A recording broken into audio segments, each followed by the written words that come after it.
bà giờ nam mình có đọc về với thử xem hết bà chăm mưa là tập Paul tăng ở tại mà đòn từ bà hãy sầm rạp ca của UEFA Champions League chương thi mùi của Premier bàn khơi hay đái thà sầm rạp rương rái để Premier mình nấc man đó nó cứ Arsenal bàn dốc nhé từ Real Madrid không tập Paul bay tuần nâng sâu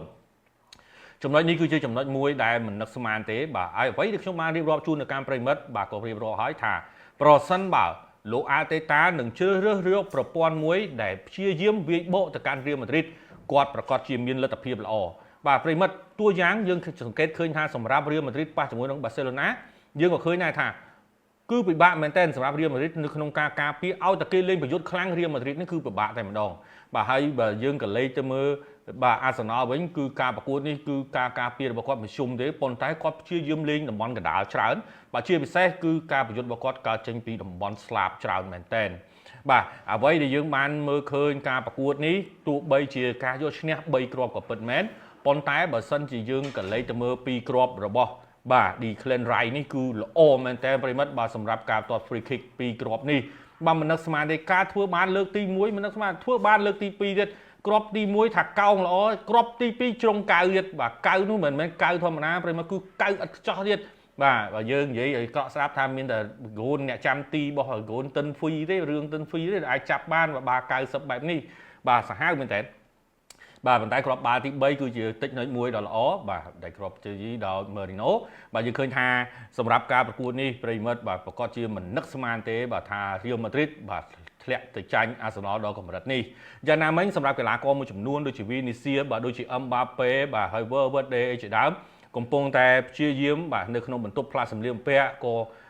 បង្ហាញថាបង្ហាញអារម្មណ៍ក៏ដូចជាផ្ដល់នៅទឹកចិត្តដល់មិត្តរួមក្រុមថាយើងនឹងអាចត្រឡប់មកវិញបានយើងនឹងអាចវាយបកវិញបាននៅក្នុងទឹកដី Bernabeu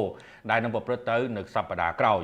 បាទយ៉ាងណាមិញគឺទំហំគ្រាប់3គ្រាប់នេះគឺវាអាចនិយាយបានថាវាជាគ្រាប់បាល់ដែលច្រើនហើយក៏វាអាចនិយាយបានថាក៏វាអាចនឹងតវ៉ាមកវិញបានដែរបាទមិនមែនច្រើនរហូតដល់តបវិញមិនរួចទេបាទតបឲ្យរួចรู้ថាតែ7គ្រាប់អីនោះអានឹងទៅមិញលែងរួច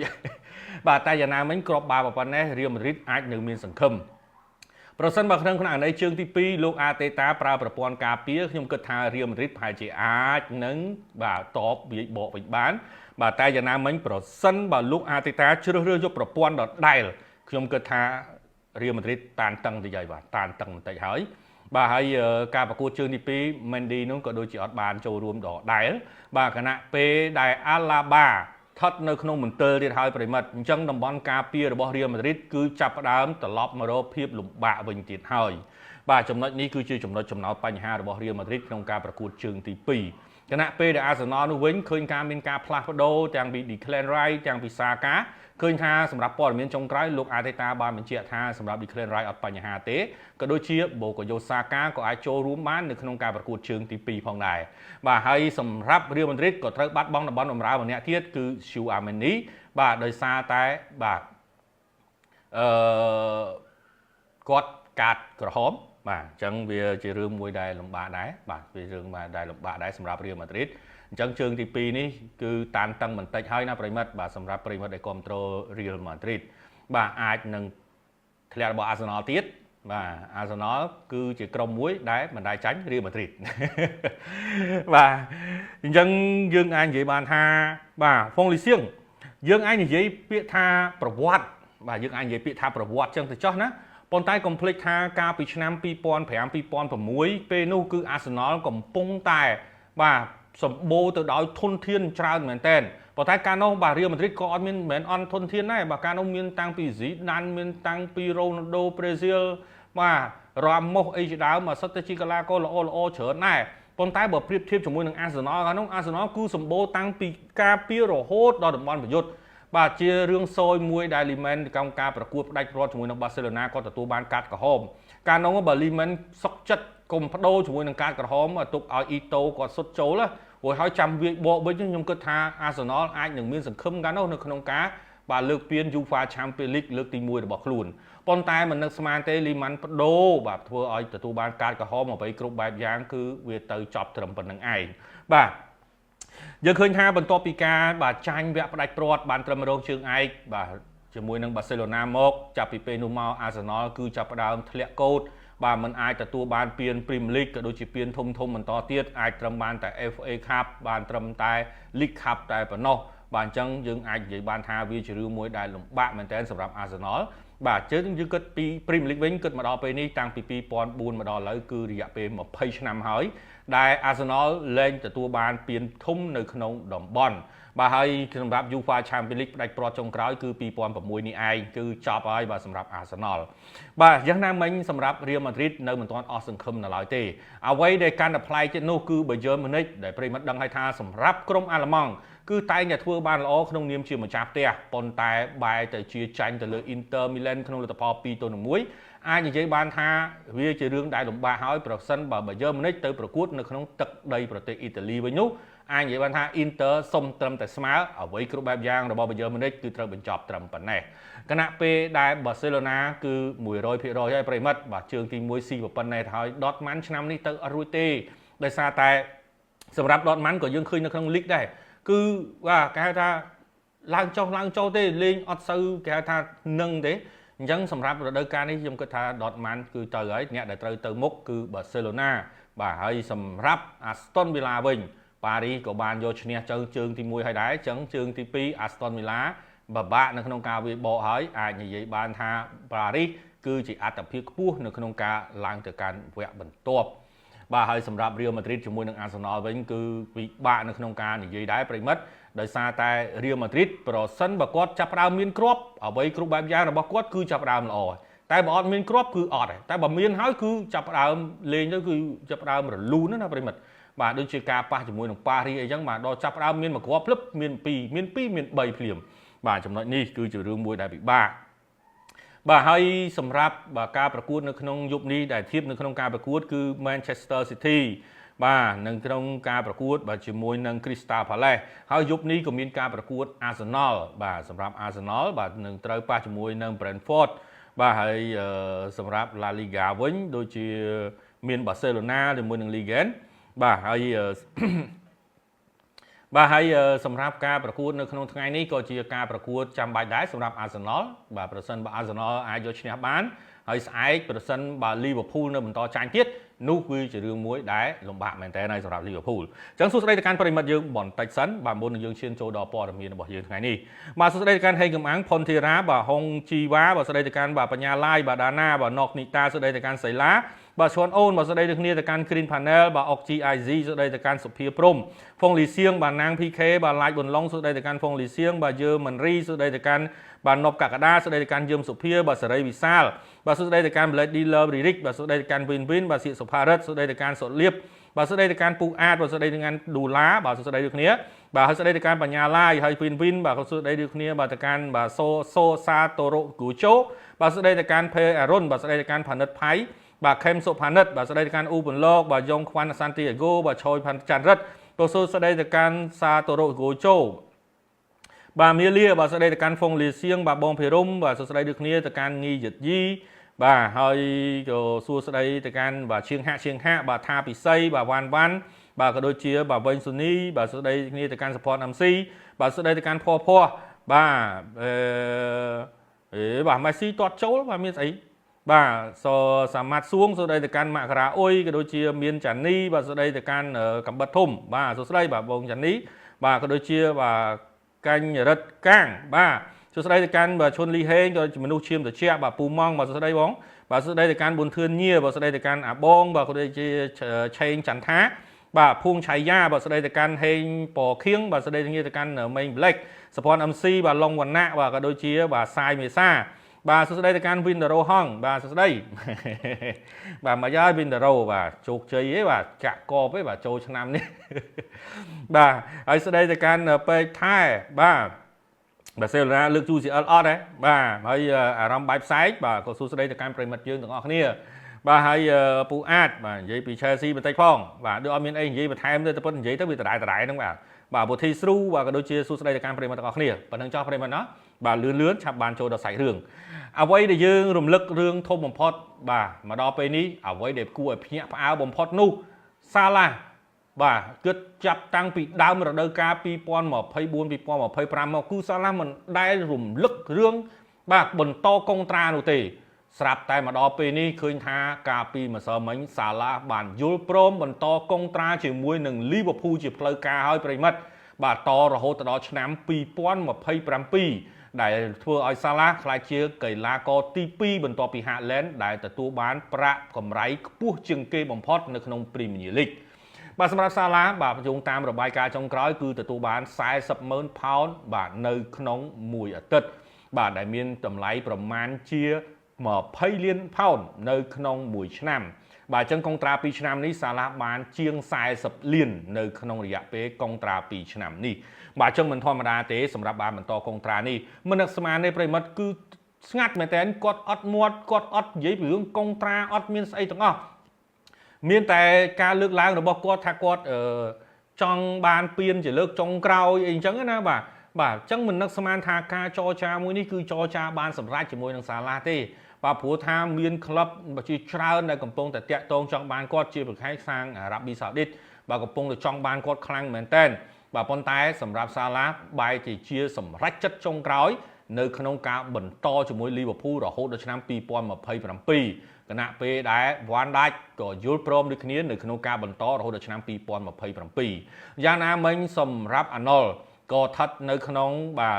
ភាពមិនទាន់ 100% ផងដែរបាទសម្រាប់ការទៅកាន់រៀលម៉ាឌ្រីតតែយ៉ាងណាមិញយោងតាមប្រភពបាទជាក់ស្ដែងបានបង្ហាញថាសម្រាប់អាណុលគឺ 100% ហើយទៅកាន់រៀលម៉ាឌ្រីតដោយមិនមានតម្លៃផ្ទេរពី Liverpool នោះទេបាទអញ្ចឹងយើងក៏អបអរសាទរសម្រាប់ fan របស់ Liverpool ផងគឺបន្តនៅបានជាមួយនឹងសាឡាហើយជាមួយនឹងវ៉ាន់ដាច់ទៅកាន់បាទឆ្នាំ2027បន្តទៀត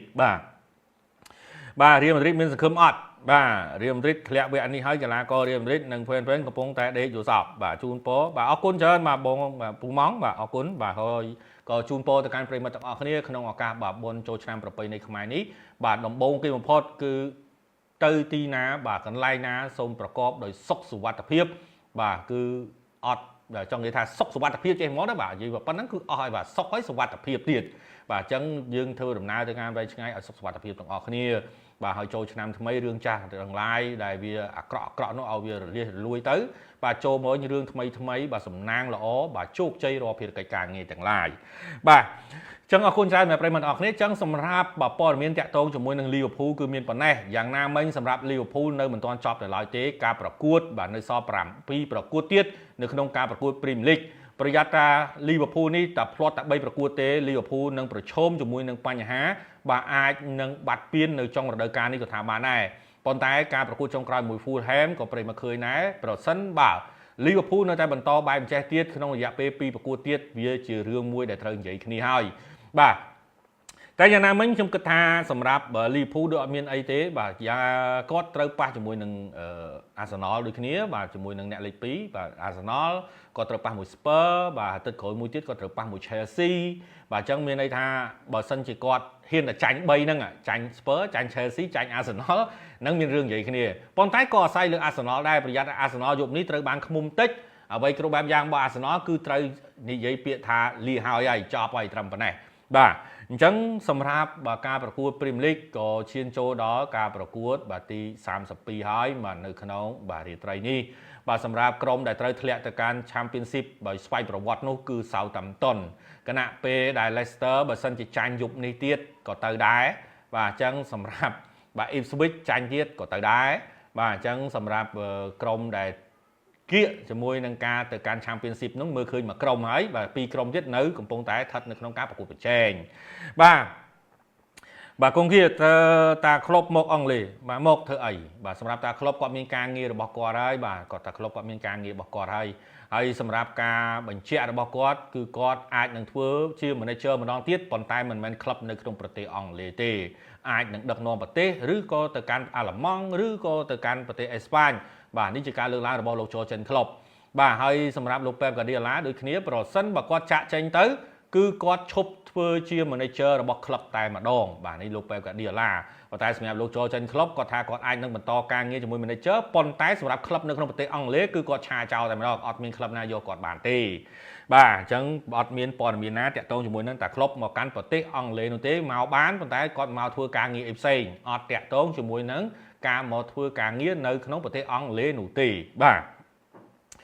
អ្វីដែលប្រិមិត្តបានមើលឃើញសម្រាប់ Manchester United រឿងដែលកំពុងតែក្តៅកគុកនោះគឺអូណាណាបាទអូណាណាមកដល់ពេលនេះឃើញថាការប្រកួតជាមួយនឹងលីយ៉ុងធ្វើឲ្យប្រិមិត្តទាំងបាទអតីតកីឡាកររបស់ Manchester United គឺកវីក្បាលគ្រប់គ្នាតែម្ដងជាមួយគ្រាប់បាល់2គ្រាប់ដែលធ្វើឲ្យអ្នកបាទទស្សនាក៏ដូចជាអ្នកគ្រប់គ្រង Manchester United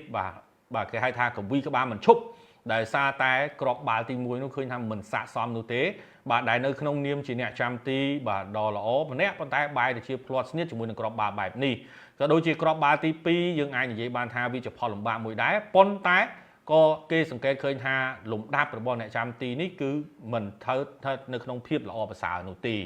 បាទយ៉ាងណាមិញសម្រាប់អូណាណាការបង្ហាញសមត្ថភាពរបស់គាត់ជាមួយនឹងលីយ៉ុងនោះគឺជារឿងមួយដែលប្រិមិត្តរបស់គ្នាក៏ដូចជាអ្នកគ្រប់គ្រងបាទមិនសូវសប្បាយចិត្តជាមួយនឹងអ្វីដែលគាត់ធ្វើឡើងនោះទេបាទការប្រកួតនេះត្រូវធ្វើបានល្អបែរទៅជាធ្វើឲ្យលីយ៉ុងតាមស្មើក្នុងលទ្ធផល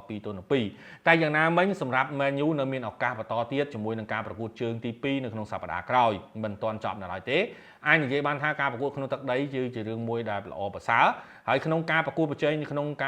ពាន Europa League នេះ Man U ក៏នៅតែជាអត្តភាពមួយនៅក្នុងការដណ្ដើមពានបាទយើងត្រឡប់មកមើលបាទ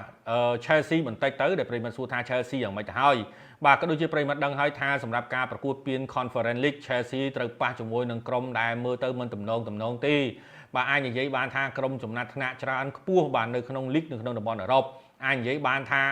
ដូចបាទមនុស្សធំលេងមួយកូនក្មេងអញ្ចឹងបាទប្រិមត្តបាទសម្រាប់ Chelsea គឺឱកាសនៅក្នុងការលើកពាន Conference League ហ្នឹងគឺខ្ពស់មែនតើប្រិមត្តគឺខ្ពស់មែនតើ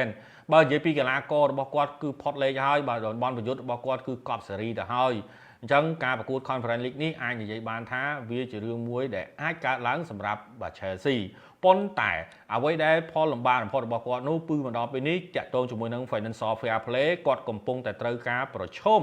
មិនធម្មតានៅក្នុង League នៅក្នុងតំបន់អឺរ៉ុបទេគាត់នៅប្រឈមជាមួយនឹង UEFA ទៅទៀតអញ្ចឹងប្រសិនបើរដូវកាលក្រោយ Chelsea បាទលោកបូលីមិនមានដំណោះស្រាយនៅក្នុងការដោះស្រាយជាមួយនឹងបញ្ហាហិរញ្ញវត្ថុទេគឺគាត់នឹងប្រឈមជាមួយនឹងការរងពិន័យបាទរបស់ UEFA ក៏ដូចជាការរងពិន័យរបស់ Premier League ដែលហៅថា FA បាទអញ្ចឹងសម្រាប់ Chelsea មកដល់ពេលនេះប្រិមត្តសួរថាមិនហើយបាទដូចខ្ញុំលើកឡើងដដែលអញ្ចឹងប្រសិនបើគាត់ជួបជាមួយនឹងក្រុមគេខ្លាំងគាត់មានតែប្រយុទ្ធតំបន់ការពាររបស់គាត់គឺនៅស្ដើងណាស់បាទលេងមិនសូវជាយល់ចិត្តគ្នាទៅទៀតនៅក្នុងតំបន់ការពារអញ្ចឹងមានន័យថាទោះបីជាប្រយុទ្ធល្អប៉ុណ្ណាក៏ដោយប្រសិនបើតំបន់ការពាររបស់យើងគឺមិនមានភាពមាំទាំនោះទេគឺស្មើនឹងពាក្យថាអត់ទៅរួចទប់ទល់គេមិនឈ្នះគឺអត់សូវមានប្រយោជន៍នោះទេបាទអញ្ចឹងសម្រាប់ Chelsea មកដល់ពេលនេះគាត់នៅតែបន្តជាមួយនឹងការចង់បានតំបន់ប្រយុទ្ធច្រើនជាងចង់បានតំបន់ការពារដែលមានភាពមាំទាំបាទមកដល់ពេលនេះសូម្បីតែការពារកណ្ដាលរបស់គាត់ក៏មើលទៅនៅមិនទាន់មានភាពល្អប្រសើរដែរ Cucurella ល្អដោយការប្រកួតគណៈពេលដែលតំបន់តម្រើឃើញថាមានកៃសេដូបាទមានដូចជាបាទ Enzo Fernandez បាទ Enzo ធ្វើបានល្អច្រើនបាទកៃសេដូក៏ប្រកួតប្រជែងបាល់បាទស្ថិតិគឺធ្វើបានល្អទៅទៀតបាទប៉ុន្តែបើយើងក៏លេចទៅមើលតំបន់ប្រយុទ្ធរបស់គាត់បើទោះជាគាត់ទិញប្រយុទ្ធច្រើនសន្ធឹកសន្ធាប់ប៉ុន្តែក្នុងការស្វែងរកគ្រាប់បាល់ជាមួយជាការលេងនៅក្នុង Premier League គឺអត់ទាន់អាចនឹងប្រកួតប្រជែងបាននោះទេបាទអញ្ចឹងដូចខ្ញុំជម្រាបជូនអញ្ចឹងការទៅលេងនៅ Conference League គឺលេងដូចមនុស្សធំលេងជាមួយនឹងកូនក្មេងអញ្ចឹងបាទក្លឹបដែលត្រូវលេងជាមួយនឹង Chelsea នឹងគឺគាត់នៅកន្លែងទៀបណាស់អញ្ចឹងការបានពាននេះអាចនិយាយបានថាវាជារឿងមួយល្អរបស់គាត់ប៉ុន្តែបាទដូចយកបេទៅបាញ់កែបអញ្ចឹងប្រិមិត្តបាទមើលទៅដូចជាខុសគ្នាឆ្ងាយពេកកម្រិតរបស់ក្លឹបបាទអញ្ចឹងយើងនិយាយពី Chelsea ប៉ុណ្ណឹងបាទបងស៊ឺមីបាទជូនពរឆ្នាំថ្មីទាំងអស់គ្នាបងបាទហើយសម្រាប់ប្រិមិត្តបាទក៏សួរបន្តតាក់ទងអ្វីដែលខ្ញុំចង់ឲ្យខ្ញុំនិយាយធំជាងគេបំផុតនោះគឺរវាង Real ហើយជាមួយនឹង Arsenal បាទកាលពីមុនការប្រកួតខ្ញុំបានរៀបរាប់ជូនទៅកាន់ប្រិមិត្តថាសម្រាប់ប្រវត្តិបាទការជួបគ្នាគឺវាវែងឆ្ងាយទៅហើយដល់ប្រិមិត្តបាទព្រោះដោយសារតែការប្រកួតចុងក្រោយតាំងពីឆ្នាំ2006បាទនៅសល់តែមួយឆ្នាំទៀតតែប៉ុណ្ណោះគឺឈានចូលដល់គម្រប់20ឆ្នាំនៃក្រុមទាំងពីរនេះបានជួបគ្នាអញ្ចឹងមានន័យថាខានជួបគ្នា19ឆ្នាំហើយអញ្ចឹងសម្រាប់ការប្រកួតនេះគឺអាចនិយាយបានថាយើងយកប្រវត្តិមកនិយាយទៀតក៏វាពិបាកនៅក្នុងការនិយាយដែរបាទប្រិមិត្តបើយើងគិតលើពាក្យថាប្រវត្តិបាទត្រឹមត្រូវណាវាអាចនឹងមានប្រវត្តិហ្នឹងគឺវាអាចនឹងជ្រាំដែរប៉ុន្តែមកដល់ពេលនេះប្រិមិត្តត្រូវត្រឡប់ទៅលើមើលលើការប្រកួតពីមុន ហើយក៏ដូចជាមើលកីឡាករមកដល់ពេលឥឡូវផងដែរបាទការប្រកួតនេះប្រិមិត្តក៏ដឹងហើយថាសម្រាប់បាទរៀលម៉ាឌ្រីតការដាក់តំបន់ការពាររបស់គាត់គឺមិនមែនការពារពិតប្រាកដមួយចំនួននោះទេបាទត្បិតតែការប្រកួតនេះមាន Asensio មាន Rudiger បាទមាន Alaba ប៉ុន្តែកុំភ្លេចថា Valverde គាត់មិនមែនស្ថិតនៅក្នុងតំបន់ការពារស្លាប់នោះទេបាទ Alaba វិញគឺគាត់នៅមិនទាន់សនុកសុខខ្លួននៅឡើយទេប្រកួតបន្ទាប់ពីប្រកួតមួយ Arsenal ហើយឥឡូវ Alaba នេះហាក់បីដូចជាមិនទាន់ស្រួលខ្លួននៅឡើយទេគាត់ហាក់បីដូចជានឹងអាចអវត្តមានជាមួយនឹងការប្រកួតជើងទី2ស្របពេលដែល Ferland Mendy នោះគឺអត់ទាន់អាចចូលរួមបានទេអញ្ចឹងយើងបាននិយាយបាទខ្ញុំបានលើកឡើងថាសម្រាប់បាទរៀលម៉ាឌ្រីតតំបន់ការពាររបស់គាត់គឺមិនទាន់ត្រឡប់មករកភាពល្អវិញនោះទេបាទហើយឥឡូវនេះកាម៉ាវីងហ្គាស៊ូអាមេនីកាតក្រហមទៀតអញ្ចឹងតំបន់បំរើរបស់គាត់ក៏ប្រឈមជាមួយនឹងការបាត់បង់ណាកាតក្រហមអញ្ចឹងតែបើទោះបីជាមិនកាតក្រហមក៏គាត់បានកាតលឿងរួចរាល់ហើយបាទគាត់ត្រូវពិន័យជាមួយនឹងការប្រកួតជើងទី2ដែរហើយហ្នឹងប៉ុន្តែយ៉ាងណាមិញគឺតំបន់ប្រយុទ្ធរបស់គាត់ក៏មានភាពផលលំបាកដូចគ្នាអញ្ចឹងការពីប្រមុនប្រកួតខ្ញុំបានលើកឡើងថាប្រសិនបើលោកអាតេតាជ្រើសរើសយកប្រព័ន្ធមួយគេហៅថាប្រយុទ្ធការពារល្មមតែប្រយុទ្ធឲ្យបានច្រើននោះរៀលម៉ាឌ្រីតតានតឹងហើយបាទតានតឹងមែនតែពិតមានគ្រាប់បាល់ជាច្រើនដែលវីនីសៀក៏ដូចជា Kylian Mbappé បានបាល់ដាច់ក៏ព្រោះតែ Arsenal ហ្នឹងគឺជ្រើសរើសនៅក្នុងការប្រយុទ្ធច្រើនអញ្ចឹងតំបន់ជើងក្រោមរបស់គាត់គឺរៀងទលាយខ្លះបាទតែយ៉ាងណាមិញគឺធ្វើឲ្យបានជោគជ័យប្រិមិត្តធ្វើឲ្យបានជោគជ័យដោយមានការសង្គ្រោះពីរាយ៉ាបានជោគជ័យក្នុងនោះផងដែរប្រសិនបើយើងនិយាយអំពីការប្រយុទ្ធរបស់ Arsenal ទៅកាន់ Real Madrid វិញ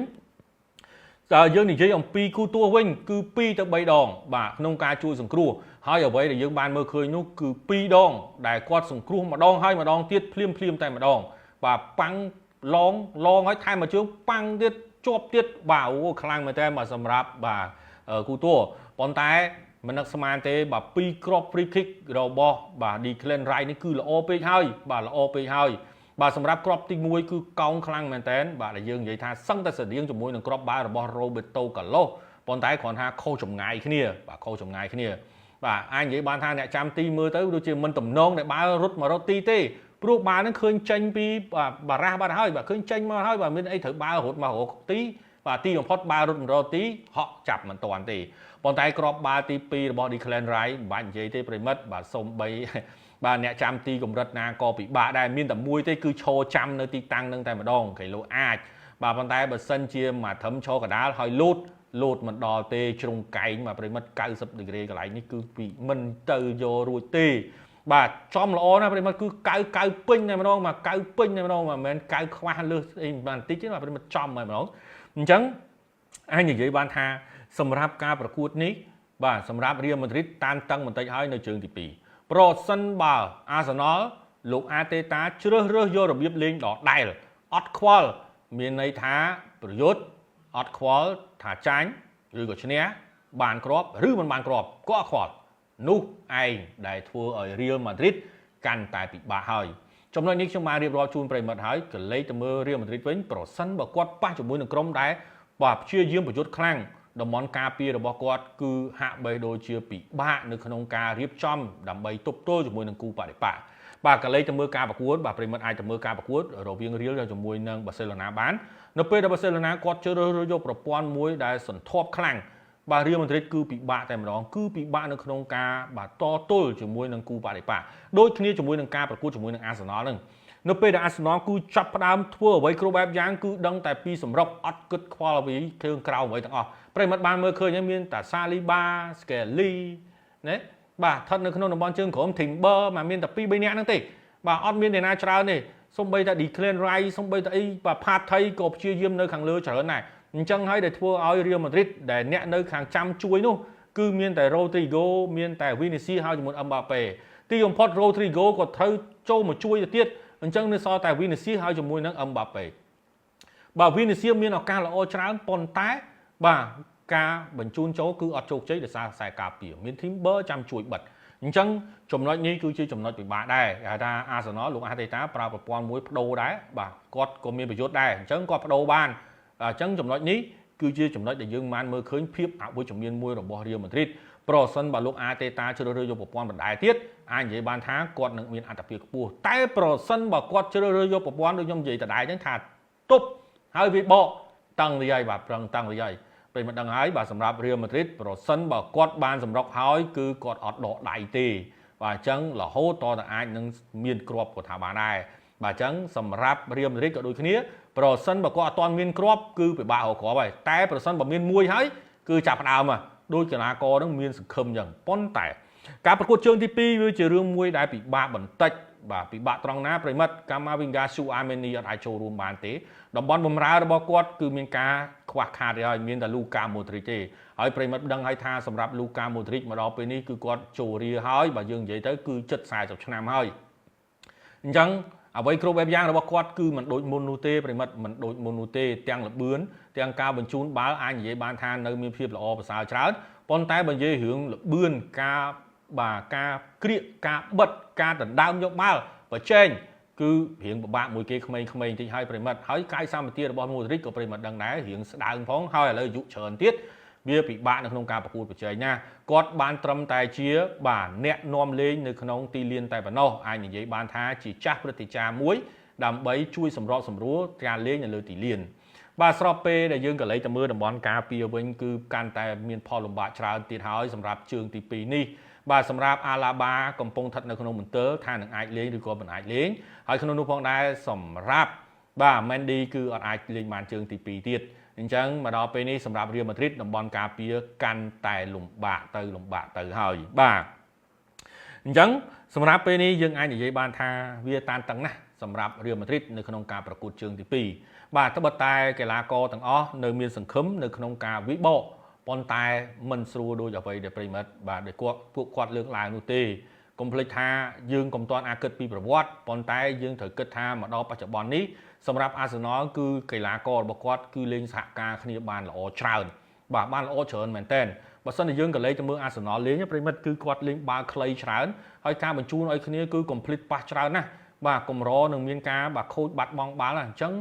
បើសិនជាយើងនិយាយអំពីកម្រិតរបស់គាត់ប៉ុណ្ណេះស្របពេលដែល Real Madrid តំបន់ការពារកំពុងតែស្ថិតនៅក្នុងភាពលំបាកអាចនិយាយបានថាតានតឹងបន្តិចហើយប៉ុន្តែប្រិមិត្តបាទបាល់ដែលយើងប្រិមិត្តថាបាល់មូនោះគឺយើងមិនអាចមើលងាយបានទេដូច Real មួយប៉ារីសអញ្ចឹងយើងមិននឹកស្មានទេណាប៉ារីសស៊ីបាទជើងទី1ហើយជើងទី2នាំមុខទៀតប៉ុន្តែមិននឹកស្មានទេបានមួយថែមមួយបានមួយថែមមួយបាទអញ្ចឹងនិយាយថា Real Madrid នេះគឺជាក្រុមមួយដែលយើងមិនអាចមើលងាយបានទេប៉ុន្តែយ៉ាងណាមិញប្រិមិត្តក៏ដឹងហើយការនោះគឺតំបន់បម្រើតំបន់ការពាររបស់គាត់គឺនៅមានសង្ឃឹម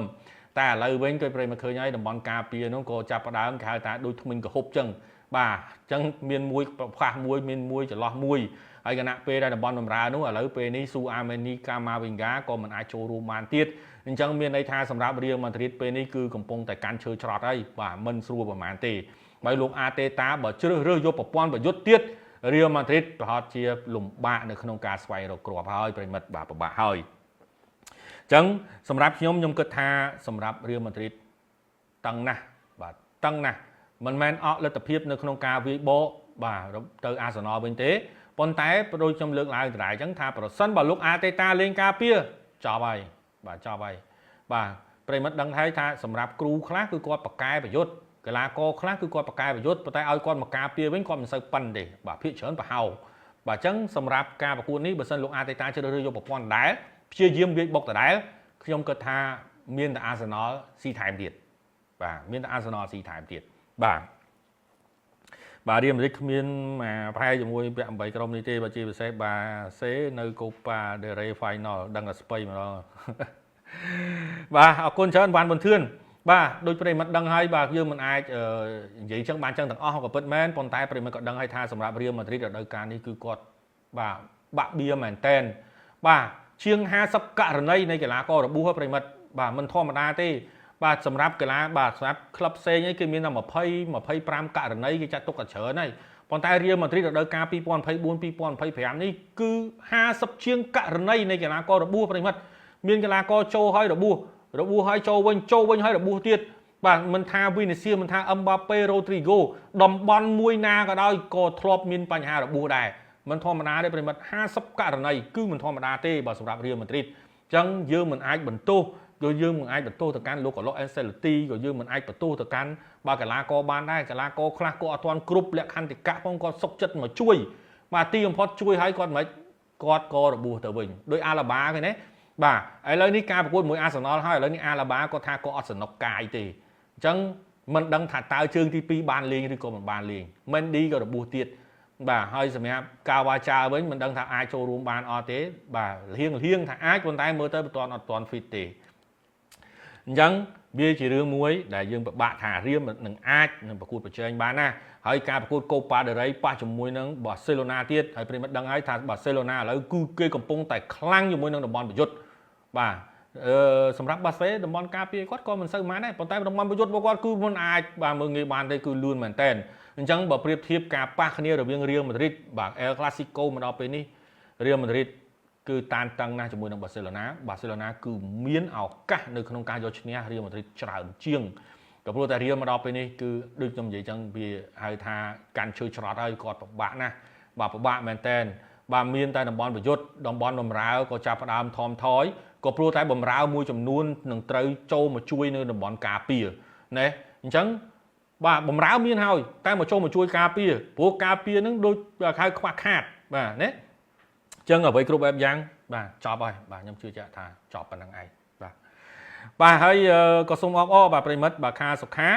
បាទតាក់ទងជាមួយនឹងប្រខណ្ឌរាជស្វាយរៀងបាទអាចធ្វើបានល្អដោយយកឈ្នះលើក្រុមប្រទេសឥណ្ឌូនេស៊ីក្នុងលំហ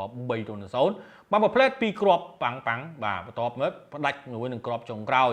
បាទអញ្ចឹងការរងចាំការប្រកួតជើងទី2ដើម្បីឈានចូលទៅដល់វគ្គផ្ដាច់ព្រាត់បាទការប្រកួត AFC Challenge League ឬក៏អាចនិយាយបាទបើប្រៀបធៀបទៅពាននៅអឺរ៉ុបគឺ Conference League នេះឯងបាទដែលគេបែងចែកចេញជា3ពានដូចគ្នាបាទអញ្ចឹងសម្រាប់កម្ពុជារបស់យើងគឺសូមអបអរបាទជាមួយនឹងស្វ័យរៀងបាទដែលគាត់ធ្វើបានល្អបាទសង្ឃឹមថាគាត់អាចលើកពានបាននៅក្នុងរដូវកាលនេះទៅចោះដែលធ្វើឲ្យបាទលីករបស់កម្ពុជាយើងទទួលបានពាននៅក្នុងតំបន់ដំបូងគេអាចនិយាយថាជារឿងមួយដែលល្អប្រសើរមែនទែនបាទហើយសម្រាប់បាទយើងមើលទៅបើសិនតែយើងនិយាយមែនទែនមិនមែនគិតក្របទេណាបាទប៉ុន្តែដូចជាมันមានសំណាងបាទក្របខ្លះទៅប៉ះបកគោទីបាទក្របខ្លះទៅក៏អ្នកចាំទីសង្គ្រោះបានបាទអ្នកចាំទីសង្គ្រោះបានច្រើនបាទការពីការប្រកួតថ្ងៃមុនហ្នឹងណាបាទប៉ុណ្្នឹងទេបាទខាសុខាបាទមានអត់មានអីច្រើនទេបាទហ្នឹងហើយផងលីសៀងបាទអរគុណច្រើនបាទរៀលមើលទៅមិនរួចទេប្រិមិត្តបាទតឹងណាបាទ3គ្រាប់វាតឹងតិចហើយបាទហើយប្រិមិត្តសួរថាបើយើងមិនមិនដែរបាទក្រុមអាឡម៉ង់ប្រិមិត្តបាទភិកច្រើនក្រុមអាឡម៉ង់គឺគាត់ល្អនៅក្នុងដីហើយឥឡូវបើយើងមិនក្នុងដីខ្លួនឯងចាញ់អ៊ីនទ័រទៅហើយសួរថាតើយើងរំពឹងអីបាទអញ្ចឹងការប្រកួតនៅក្នុងទឹកដីរបស់អ៊ីនទ័រមើលទៅតានតឹងតិចហើយបាទប្រិមិត្តបាទដែលខ្ញុំបានលើកឡើងជូនប្រិមិត្តថាសម្រាប់2គូខ្ញុំផ្ដល់ឲ្យបាទគឺអត្រាខ្ពស់បាសេឡូណាឡើងទៅកាន់វគ្គបន្ទាប់ហើយប៉ារីសឡើងទៅកាន់វគ្គបន្ទាប់ប៉ុន្តែស្ថិតនៅក្នុងសពិចសពិលគឺរៀលម៉ាឌ្រីតមួយអាសណលហើយបាយឺនម៉ូនិចជាមួយនឹងអ៊ីនទ័រឥឡូវក៏យើងបានឃើញដែរបាទប្រច្រាស់ទាំងពីរបាទបាយឺនម៉ូនិចបែរទៅជាចាញ់អ៊ីនទ័រក្នុងទឹកដីឯងបាទហើយសម្រាប់អាសណលយកឈ្នះទៅលើរៀលម៉ាឌ្រីតរហូតដល់3-0បាទអញ្ចឹងសម្រាប់បាយឺនម៉ូនិចខ្ញុំគិតថាជើងទី2ក៏តានតឹងដែរបាទសម្រាប់មូសេឡាក៏របួសហើយកីឡាកររបស់បាយឺនម៉ូនិចមើលទៅហាក់បីដូចជាមិនគេហៅថាមិនទាន់រៀបរយនៅឡើយទេបាទអញ្ចឹងប្រហែលជាមើលទៅ Harry Kane ប្រហែលជាទៀតហើយបាទទៅទៀតហើយបាទតែសង្ឃឹមថាគាត់នឹងទៅលើកពាន Bundesliga ឥឡូវកំពុងនាំមុខ Bayer Leverkusen 6ពិន្ទុបាទ6ពិន្ទុបាទប៉ុន្តែនៅសល់ច្រើនប្រកួតទៀតដែរបាទប្រិមិត្តបាទនៅសល់6ប្រកួតទៀតនោះបាទច្រើនដែរបាទនេះមានតែ Arsenal ថែមទៀតឬក៏ Arsenal លេងទប់រៀងហើយចាំឱកាស counter កាយសវណ្ណយុវរាជអត់កើតទេបាទប្រិមិត្តបើសិនជាលេងមួយរៀលកុំលេងទប់ឲ្យសោះបាទលេងទប់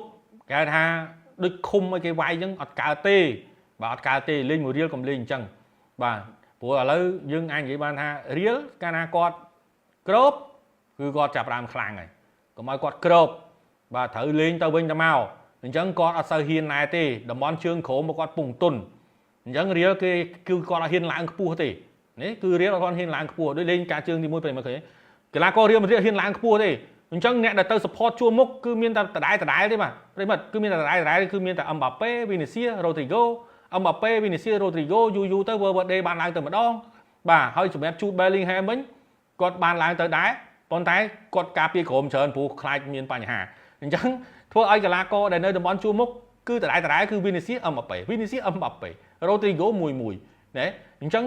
បើសិនជា Arsenal លេងទប់ទៅទាំងអស់បាទអាចនឹងទៅបានមុខទៅទាំងអស់អញ្ចឹងបើទៅមុខទាំងអស់ Arsenal ចាំត្រៀមទទួលរងគេហៅថាក្របបែកទៅអញ្ចឹងបើសិនជាលេងប្រយុទ្ធដែរ Real ប្រហែលជាពិបាកហើយអត់ហ៊ានទេតែបើសិនជា Real លេងបដូរក៏ពិបាកដូចគ្នាព្រោះតំបន់ការពាររបស់ Real បច្ចុប្បន្នពងទុនប្រយ័ត្នតែបុកគេបដូរបុកគេអត់ចូលគេមកវិញចូលផ្លាប់ចប់បាទអញ្ចឹងអាហ្នឹងខ្ញុំក៏អ្វីដែលខ្ញុំបានសង្កេតមើលទម្រង់លេងអញ្ចឹងណាប្រិមិត្តហើយតែប្រសិនបើនៅតែបន្តលេងមិនបន្តសុំទៅចេះដូរក្បួនមកទៅលេងការពារ Real វិញចប់ហើយបាទចប់ហើយបាទខ្ញុំគិតថាជើងទី2 Arsenal សង្ឃឹមខ្ពស់ជាងបាទប្រិមិត្តសង្ឃឹមខ្ពស់ជាងបាទ3-0បាទមិនស្រួលរយណាបាទប្រិមិត្តក្របបាល់បាទក្រុមប្រហែលគ្នាមិនមែនប៉ាំងចូលផ្លុកងាយទេណាតែប្រសិនបើការប្រកួតនេះបើកឆាកភ្លាម Arsenal ទទួលបានការកំហុសអីគីឡូអាចបាទហើយការប្រកួតរវាង Man City មួយ Crystal Palace ក៏ចាប់ផ្ដើមដែរណាប្រិមិត្តបាទហើយការប្រកួតនេះគឺ Man City ឲ្យជ័យកន្លះស្និតលើ1បាទមួយស្និតបាទមិនច្រើនប៉ុន្មានទេបាទហើយបាច់ជិះអីច្រើនទេប្រិមិត្តបាទក៏ដល់ម៉ោងហើយបាទប៉ុណ្្នឹងចុះបាទសម្រាប់ Arsenal យប់នេះគឺដូចជាល្អបាទមាន3គូជូនទៅកាន់ប្រិមិត្តបាទមុននឹងយើងសម្រាប់ចូលឆ្នាំបាទអាចនឹងស្អែកមួយថ្ងៃទៀតជូនគូប្រិមិត្តបាទមួយថ្ងៃទៀតបាទសម្រាប់គូនៅក្នុងថ្ងៃនេះខ្ញុំផ្ដល់ជូនឲ្យ White Arsenal បាទ White Getafe បាទរបស់អេស្ប៉ាញហើយ over Brighton បាទ over Brighton ហ្នឹងពួកមួយ Leicester បាទអញ្ចឹង3ហ្នឹងម្ដងទៀត White Arsenal បាទ White Getafe over Brighton